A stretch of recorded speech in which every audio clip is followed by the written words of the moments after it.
दोस्तों, मैं हूं पृथ्वी एंड कैसे हो सभी फिट एंड फाइन। तो आज हम बात करेंगे जम्मू कश्मीर रियासत के भारत में विलय के बारे में। ये एक ऐसी रियासत है जिसकी कंट्रोवर्सी को हम आज तक नहीं सुलझा पाए हैं।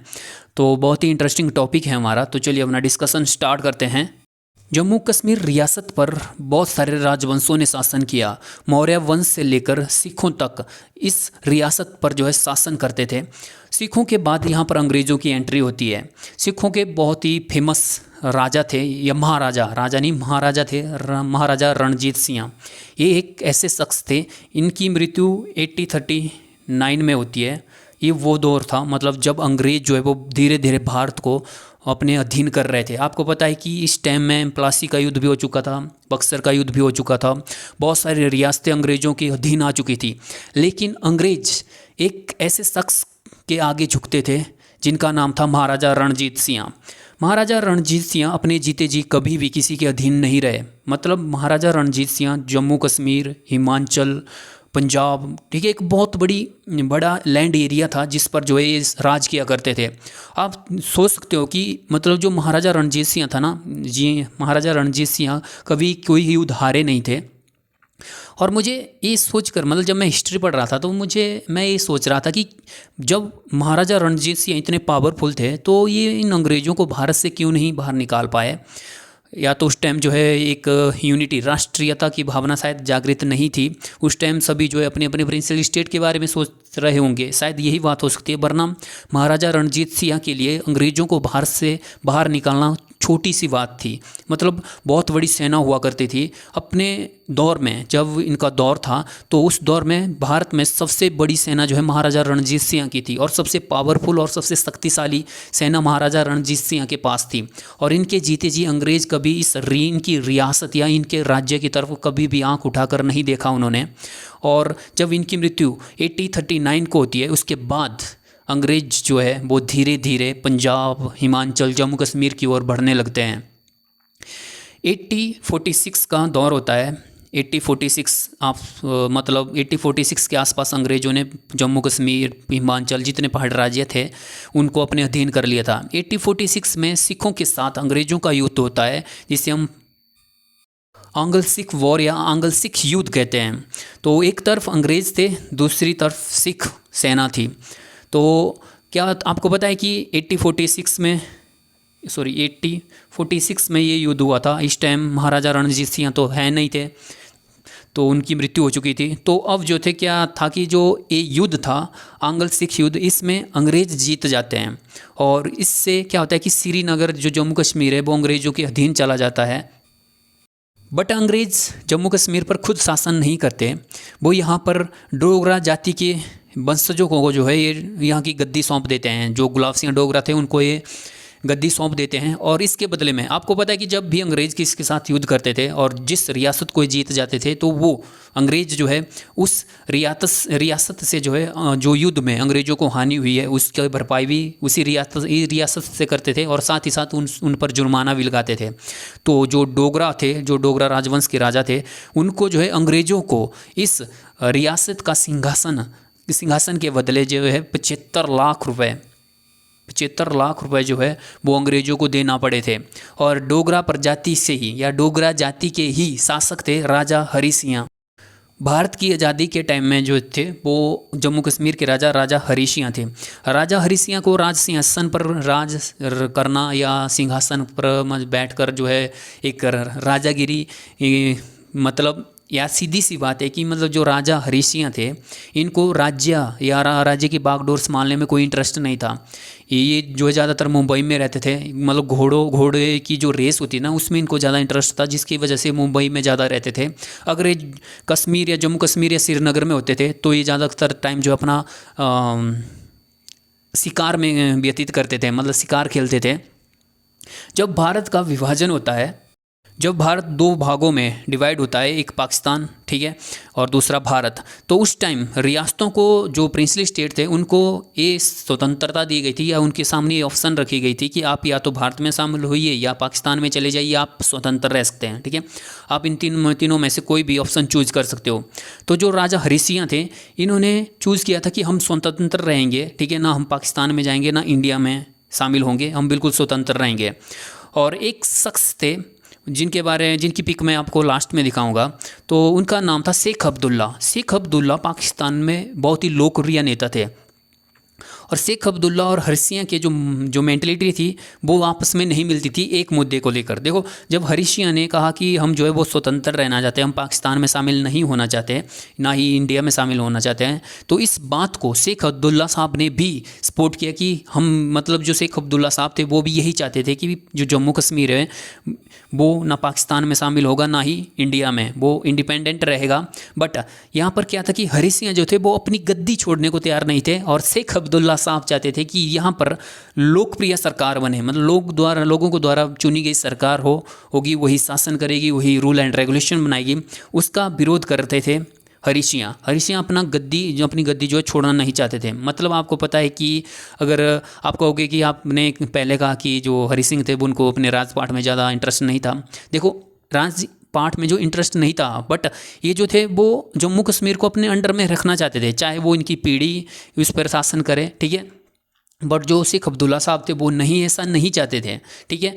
तो होता क्या है कि इन दोनों के बीच में, शेख अब्दुल्ला साहब और राजा हरि सिंह के बीच में बड़ी खींचतान चलती है, जिसमें हरि सिंह जो है शेख अब्दुल्ला साहब को कैद कर लेते हैं, उनको जेल में डाल देते हैं, और उनकी रिहाई होती है जब भारत आज़ाद हो जाता है। उसके बाद जब शेख अब्दुल्ला साहब जेल में होते हैं, और वहीं पर पुंछ, ये जो यहाँ पर आपको दिख रहा है ना, पुंछ यहाँ पर है, तो पुंछ के जो किसान थे, सैनिक ही थे। आपको पता है जो पहले सैनिक होते थे वही, उन्हीं के बेटे जो है वो आगे मतलब जो फार्मर होते थे उन्हीं के बेटे आगे जाकर सैनिक बनते थे। तो जो पुंछ के किसान थे उन्होंने विद्रोह कर दिया राजा हरि सिंह की नीतियों के खिलाफ, कि जो राजा हरि सिंह हैं वो उन पर अत्याचार कर रहे हैं, ठीक है, और जो किसान हैं वो उनकी इन सभी नीतियों का विरोध करते हैं। तो जो पुंछ है वहाँ पे स्थिति बिगड़ जाती है, बहुत ह्यूज लेवल पर जो है प्रोटेस्ट होने लगता है। और साथ ही साथ मोहम्मद अली जिन्ना की जो तबीयत होती है वो बहुत ख़राब होती है, लीवर की बीमारी से जूझ रहे होते हैं, और वो अपने कमांडर को कहते हैं कि हम श्रीनगर जाना चाहते हैं, और श्रीनगर में हमारे रहने की जो है वो व्यवस्था कीजिए। जिन्ना और जो पाकिस्तान की सरकार थी उनको लग रहा था कि जो जम्मू कश्मीर है वहाँ पर जो जनसंख्या है वो मुस्लिम है, राज्य जो है हिंदू है, तो जो जम्मू कश्मीर है वो अपने आप एक पके हुए फल की तरह जो है हमारी गोद में खुद आकर गिर जाएगा। बट ऐसा बिल्कुल नहीं होता। जब वो अपने कमांडर को कहते हैं कि आप श्रीनगर जाइए और वहाँ पर हमारे रहने की व्यवस्था कीजिए, तो इनका कमांडर जो है श्रीनगर आता है, और राजा हरि सिंह उनको कहते हैं कि हम जिन्ना का यहाँ पर पैर भी नहीं रखने देंगे जिन्ना को। तो उनका कमांडर वापस जाता है, तो वो कहता है कि जनाब, जो जम्मू कश्मीर के राजा हैं वो तो आपके कदम भी जम्मू कश्मीर में नहीं रखना चाहते। तो ये सुनकर जो है मोहम्मद अली जिन्ना बहुत ही सीरियस हो जाते हैं। उनको लग रहा था कि जो जम्मू कश्मीर है वो तो अपने आप जो है पाकिस्तान में मिल जाएगा, क्योंकि वहाँ की आवाम जो है वो मुस्लिम है। बट यहीं पर शेख अब्दुल्ला, ये नाम याद रखना, शेख अब्दुल्ला साहब जो है ना वो बहुत ही मतलब फेमस पर्सन होते हैं। शेख अब्दुल्ला साहब जो अलीगढ़ मुस्लिम विश्वविद्यालय था वहाँ से उन्होंने जो है एमएससी की हुई होती है। इसके बाद जम्मू कश्मीर में उनको नौकरी नहीं मिलती, तो उसके बाद जो है वो राजनीति के इस मैदान में उतर जाते हैं। और बहुत कम नेता होते हैं जिनको इतनी लोकप्रियता हासिल होती है, जिन पर लोग इतना विश्वास रखते हैं। तो होता क्या है कि जिन्ना ये इतना कुछ देखते हैं, तो वो खुफिया तौर पर क्या होता है कि जो कवाली लोग जितने थे ना, उनको जो है वो जम्मू कश्मीर पर आक्रमण करने के लिए या जम्मू कश्मीर में जो घुसपैठ करने के लिए भेज देते हैं। पाकिस्तान सरकार इनको सपोर्ट करती है, और ये मुजफ्फराबाद यहाँ से एंटर होते हैं अंदर को। मुजफ्फराबाद से श्रीनगर जस्ट 164 किलोमीटर दूर है। मतलब मुजफ्फराबाद पर अपना अधिकार करने के बाद ये उड़ी की तरफ चलते हैं। तो उड़ी में, मतलब मुजफ्फराबाद से आगे जब उड़ी को टच, एक ब्रिज था जो उड़ी को टच करता था, तो अगर ये ब्रिज होता ना, मतलब होता क्या है कि जो जम्मू कश्मीर के जो ब्रिगेडियर थे उनका नाम था राजेंद्र सिंह उस ब्रिज को जो है वो डिस्ट्रॉय कर देते हैं, ब्लास्ट कर देते हैं उस ब्रिज को, जिसकी वजह से एक वाली लोग जो है श्रीनगर में जल्द नहीं पहुंच पाते। 2 दिन तक जो है वो यहाँ पर रुक जाते हैं उड़ी से पहले ही। तो उसके बाद क्या होता है कि वो उड़ी में अपना कंट्रोल करते हैं। उसके बाद वो निकल जाते हैं बारामूला की तरफ। बारामूला यहाँ पर है। तो जब वो बारामूला की तरफ जा रहे होते हैं तो वहाँ पर बीच में एक पावर स्टेशन है जहाँ से पूरे जम्मू कश्मीर श्रीनगर को बिजली जाती है। महोरा, आप महोरा कहिए या आपको कहीं कहीं दिन पढ़ने को मिलेगा महातो पावर स्टेशन को एक वाली लोग जो है अपने अंडर में ले लेते हैं और यहाँ से इसको पूरा डिस्ट्रॉय कर देते हैं, जिसकी वजह से पूरे श्रीनगर में जो है वो अंधेरा हो जाता है। बारामूला पहुंचते ही इन कव्वालियों की जो नीति है वो बदल जाती है, मतलब यहाँ पर एक नया मोड़ ले लेता है इस पूरी की पूरी सिचुएशन। बारामूला पहुंचते ही, बारामूला से कुछ ही मीलों दूर था श्रीनगर, मतलब बारामूला से 54 किलोमीटर दूर है श्रीनगर, मतलब जल्द ही जो है वो सारे घुसपैठी जो है वो श्रीनगर में पहुंचने वाले थे। तो होता क्या कि बारामूला में पहुंचते ही इन सब की नीति जो है वो बदल जाती है और ये लोग जो है दंगे, रेप, लूटपाट करना शुरू कर देते हैं। जिन लॉरियों में ये जम्मू कश्मीर में एंटर हुए होते हैं, उन्हीं लॉरियों को जो है ये लूट कर जो है वापस भेज रहे होते हैं। तो इन सब सिचुएशन को देखकर राजा हरि सिंह नर्वस हो जाते हैं। राजा हरि सिंह को लग रहा था कि जल्द ही जो है ये घुसपैठिए, ये कबीली लोग जो है ये जम्मू कश्मीर पर अपना अधिकार कर लेंगे। तो बीपी मेनन साहब को जो है जम्मू कश्मीर भेजा जाता है। बीपी मेनन साहब कहते हैं कि जल्द ही ये लोग जो है श्रीनगर को अपने अंडर में ले लेंगे, आप ऐसा करिए, आप यहाँ से जम्मू कश्मीर के लिए रवाना हो जाइए अपने परिवार के साथ। तो जो हरि सिंह हैं वो जम्मू कश्मीर के लिए निकल जाते हैं। तो यहाँ पर होता क्या है कि हरि सिंह पूरी सिचुएशन देख चुके होते हैं कि उनको लगता है कि अब कश्मीर जो है वो हाथ से चला गया है। तो ये बीपी मेनन साहब को कहते हैं कि हम जो है इंडियन गवर्नमेंट की हेल्प चाहते हैं, हम इंडियन सरकार की हेल्प चाहते हैं कि वो जल्द से जल्द यहाँ पर अपनी सेना भेजे। तो मेनन साहब चले जाते हैं, पटेल साहब और नेहरू साहब, और यहीं पर माउंटबेटन भी बैठा होता है। तो इनके सामने कहते हैं कि जो जम्मू कश्मीर के जो राजा हरि सिंह हैं वो हमसे मदद चाहते हैं, हमारी सेना को जो है जम्मू कश्मीर में डिप्लॉय करना चाहते हैं। तो यहाँ पर माउंटबेटन जो है वो मना कर देते हैं। नेहरू और पटेल मान जाते हैं कि हमें जल्द से जल्द जो है श्रीनगर अपनी सेना भेजनी चाहिए, बट माउंटबेटन कहते हैं कि जो श्रीनगर है या जो जम्मू कश्मीर प्रिंसली स्टेट है उसने अभी भी इंस्ट्रूमेंट एसेसन पर साइन नहीं किया है, तो वो एक इंडिपेंडेंट रियासत है, तो हम उसमें हस्तक्षेप नहीं कर सकते क्योंकि वो उनका अपना खुद का मैटर है। हाँ, अगर हरि सिंह जो है वो भारत के विलय पत्र पर साइन करते हैं, इंस्ट्रूमेंट एसेसन पर साइन कर देते हैं, तो हम इसके बारे में कुछ सोचेंगे। तो मेनन साहब जाते हैं हरि सिंह के पास और उनको समझा देते हैं कि ऐसी ऐसी बात है, तो आपको जो है वो इंस्ट्रूमेंट एसेसन पर साइन करना पड़ेंगे, तभी हम कुछ कर सकते हैं। तो हरि सिंह जो है वो भारत के विलय पत्र पर साइन कर देते हैं। और हरि सिंह के एडीसी थे जिनका नाम था कैप्टन दीवान सिंह। कैप्टन दीवान सिंह को हरि सिंह कहते हैं, रात का टाइम होता है, तो ये दीवान सिंह को कहते हैं कि अगर सुबह आपको आसमान में इंडियन जो आर्मी है उनके जहाज़ों की, उनकी फ़्लाइट की जो है आवाज़ ना सुने तो मुझे नींद में ही गोली मार देना। तो होता बट ऐसी सिचुएशन आती नहीं है। जवाहरलाल नेहरू और वल्लभ भाई पटेल और माउंटबेटन जनरल जो होते हैं ना, इन सब की एक मीटिंग हो रही होती है जिसमें ये कहते हैं कि जो माउंटबेटन है वो कहते हैं कि हम अभी जो है जम्मू कश्मीर में अपनी सेना भेजना सही नहीं है, हालात बहुत ख़राब है। लेकिन पटेल साहब कहते हैं कि, और जवाहरलाल नेहरू कहते हैं कि इसके अलावा हमारे पास ऑप्शन भी क्या है, क्योंकि अब जम्मू कश्मीर जो है अब हम में विलीन हो गया है, भारत में विलीन हो गया है, भारत का अभिन्न अंग बन गया है, तो अब वहाँ पर हमें सेना भेजनी चाहिए।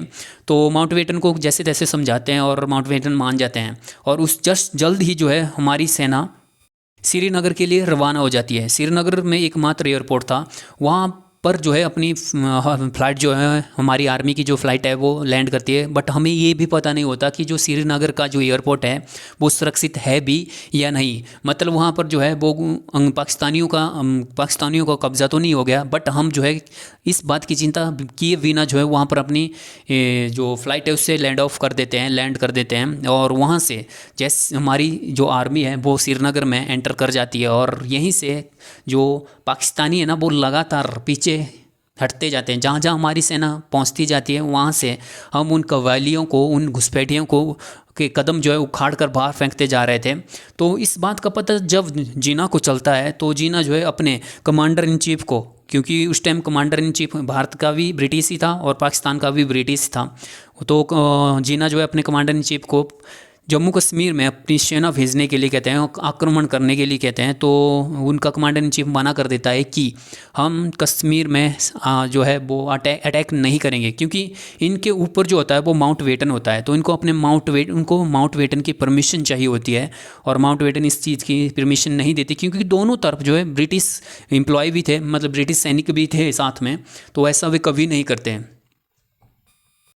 इसी बीच माउंट बेटन जो है जो जवाहरलाल नेहरू को कहते हैं कि हमें कश्मीर का मुद्दा यूनाइटेड नेशंस में ले जाना पड़ेगा या ले जाना चाहिए।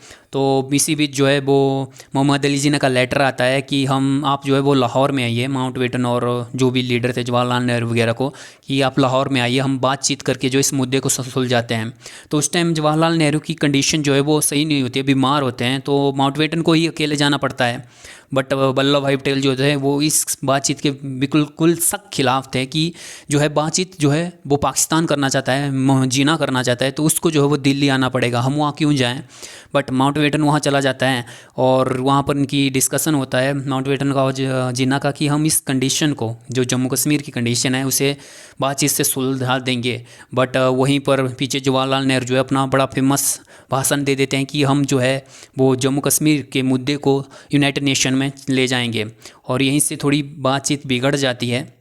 और उसके बाद हमारा जो मुद्दा है, जम्मू कश्मीर का जो मुद्दा है, वो चला जाता है यूनाइटेड नेशन में, और 13 अगस्त 1948 को युद्ध पर विराम लगा दिया जाता है, और 1 जनवरी 1949 को सीज़ फायर लागू हो जाता है।